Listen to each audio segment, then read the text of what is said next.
सीतापुर थाना क्षेत्र के अंतर्गत दो युवक मन के द्वारा एक नाबालिग के साथ अनाचार के मामला सामने आई। आप मतलब बता दें कि युवक मन के द्वारा नाबालिग ला बहला फुसला के मोटरसाइकिल में ओला ले जाके 2 दिन तक नाबालिग ले दोनों युवक मन अनाचार करीन, जेकर बाद नाबालिग ला उन्हें भटकत छोड़ दीन। जैसे ही सीतापुर पुलिस ला घटना के जानकारी प्रार्थी के द्वारा दे गई, तत्काल घटना ला संज्ञान में लेवत पुलिस महानिरीक्षक सरगुजा रेंज राम गोपाल गर्ग के सतत मार्गदर्शन में पुलिस अधीक्षक सरगुजा भावना गुप्ता के निर्देशन में मामला में त्वरित कार्रवाई करत नाबालिग ला बरामद कर वैधानिक कार्रवाई करे बर सीतापुर थाना प्रभारी ला निर्देशित करे रहीस,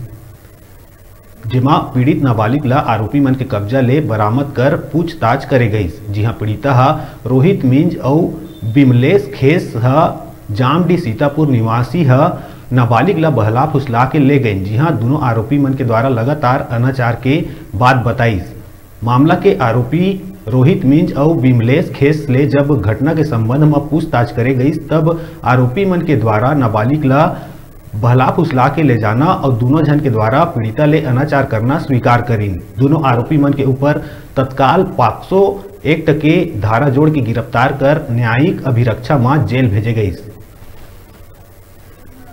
अंतर्गत पीड़िता के द्वारा शिकायत दर्ज कराई गई कि इसके नाबालिग नातिन को जामडी निवासी बिमलेश खेस तथा रोहित मिंज के द्वारा अपहरण कर लिया गया है। इस पर तत्काल वरिष्ठ अधिकारी पुलिस महानिरीक्षक महोदय श्री राम गोपाल गर्ग, पुलिस अधीक्षक महोदया श्रीमती भावना गुप्ता के दिग्दर्शन पर 363-366 का अपराध पंजीबद्ध किया गया और अपराध सबूत पाए जाने पर पुनः 376(2) पॉक्सो एक्ट की धारा 5 और 6 के तहत अपराध विवेचना कार्रवाई की गई और दोनों अभियुक्तों को न्यायिक परीक्षा में भेज दिया।